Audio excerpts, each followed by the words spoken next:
Bien, cuando entramos a la pregunta o de cómo razonan los juristas expertos que atienden al tema del ciclo de resolución de problemas, a la naturaleza de los problemas jurídicos, pues entonces habría de entrada que hablar sobre el razonamiento jurídico y sus fundamentos. El razonamiento jurídico es la capacidad de calificar jurídicamente hechos que generan controversias legales con la finalidad de resolverlas sobre bases jurídicos objetivas con validez legal, lógica y racional. Tradicionalmente se ha considerado que la solución de controversias pues ha transitado por diversas etapas que van desde la autocomposición de los conflictos, que esto es el arreglo de las propias partes del conflicto, llegando a extremos como el dominio de la parte más fuerte sobre la débil, hasta la heterocomposición que implica la actuación de un tercer órgano imparcial con relación a las partes en disputa que, asumiendo la representación del Estado moderno, soluciona el conflicto sometido a la jurisdicción de los jueces. Dicha solución ha sido cuestionada por quienes desde una perspectiva alternativa de la solución de controversias han sostenido que el modelo de la adjudicación consistente en que uno gane y el otro pierda no soluciona realmente los conflictos, sino que simplemente los zanja, establece la verdad o la razón legal de una de las partes en detrimento de otra. Por eso se señalan y existen los medios alternativos de resolución de conflictos.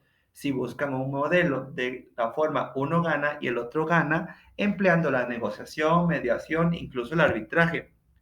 Sea como sea, parece claro que en nuestras sociedades la racionalidad del Estado no llega a satisfacer plenamente y a lo mejor tal vez nunca las expectativas de la diversidad de grupos sociales que coexisten en nuestro país. Por ello, el rol que debe de cumplir el servicio judicial en la perspectiva de un sector público atento a la satisfacción de las necesidades de la población en general supone la definición de la incertidumbre jurídica generada por cada conflicto mediante una lúcida y transparente utilización de las herramientas del sistema legal.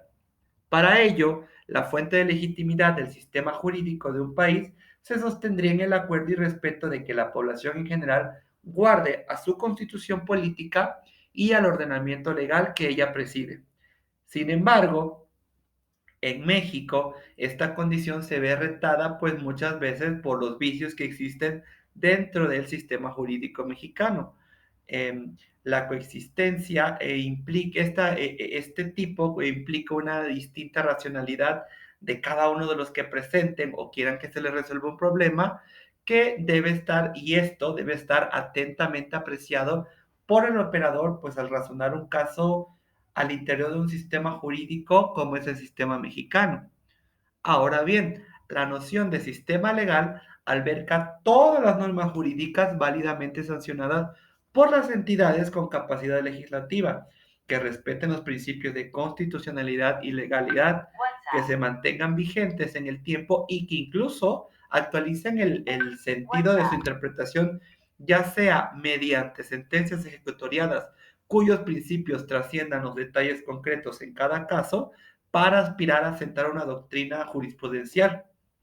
Por ello, normas constitucionales, legales, reglamentarias, procedimentales o tendencias de interpretación recogidas por la jurisprudencia y la doctrina son las herramientas que el sistema legal pone en manos de abogados y de jueces para definir la incertidumbre generada a partir de un conflicto jurídico. Las instrucciones técnicas propias de un manual del usuario de tales herramientas vienen escritas en dónde, no en el manual tal cual, sino en el contexto de la tradición y el acervo acumulado por jueces y abogados al utilizar dicho instrumental. Ello es muy similar a las pautas metodológicas para desarrollar proyectos de investigación científica. ¿Por qué? Porque la ciencia, recuerden ustedes que requieren un método para avanzar en un mejor conocimiento de su objeto de estudio. Razonar jurídicamente es entonces construir soluciones, o mejor dicho, salidas a los conflictos que las personas no son capaces de resolver por ellas mismas. Claro que en aplicación de bases racionales sólidamente establecidas en el sistema legal. Si el sistema legal reconoce o no con legitimidad suficiente los acuerdos fundamentales de la población en cada país en los terrenos jurídico, político y moral, es un problema que suele escapar de la teoría del razonamiento judicial. Sin embargo, si asumimos que el marco esencial de referencia jurídica, moral y política del juez sea la norma de mayor valor en el sistema legal, la Constitución Política de la República, entonces el juez encontrará en ella la cristalización de los valores, principios, reglas que serían más caros que el espíritu popular y que la nacionalidad del país. Queda pendiente si nos hacemos la pregunta sobre cuál es el criterio de validez del razonamiento jurídico. Entonces nos pasaría otra pregunta. ¿Cuándo estamos entonces frente a un razonamiento correcto? Hemos encontrado muchas maneras de poder dar respuesta que han sido muy arriesgadas, pero vamos a sintetizar teorías sobre el razonamiento y la argumentación jurídica en modelos como el retórico, el consensual y el procedimental, entre otros. El modelo retórico se basa en el empleo de técnicas discursivas para lograr la adhesión del auditorio a las tesis que presentamos, las que implican el acuerdo sobre ciertos valores y su aplicación. En este caso, es necesario tener en cuenta que el razonamiento de los jueces, los auditorios son diversos, la parte de litigio, la parte profesional de los abogados, incluso la opinión pública. Así, se busca el consenso a través de múltiples justificaciones de orden moral, económica, social, política y jurídica. El modelo de consenso se basa en un criterio de racionalidad orientado a considerar el razonamiento jurídico no en su procedimiento, sino en su resultado. En este caso es el consenso de la comunidad jurídica el criterio que determina la corrección de una decisión jurídica. Para ello, el consenso debe fundarse en su aceptabilidad racional. Y el modelo procedimental, en cambio, no se basa en la corrección o racionalidad de la decisión jurídica, sino en la argumentación y el procedimiento que conduce a ella, los mismos que deben de respetar las reglas de justificación interna y externa del razonamiento. Así, las reglas de razonamiento propuestas en este modelo coinciden con los clásicos métodos de la interpretación jurídica. Vamos entonces a ver que el razonamiento propiamente judicial ocupa sin lugar a dudas una posición privilegiada en el funcionamiento real del sistema normativo de muchos países, incluyéndonos México, en la medida en que resuelve conflictos concretos y particulares. Al hacerlo, define el derecho específico, eh, que asiste a las partes litigiosas y orienta a los litigantes potenciales sobre la forma en que la judicatura entiende y aplica determinadas normas. Sin embargo, sin embargo, dichos razonamientos no se aplican de la misma manera en todos los conceptos ni se basan en los mismos presupuestos, sino que adquiere peculiaridades teóricas prácticas. Eh, ¿Cuáles son estas?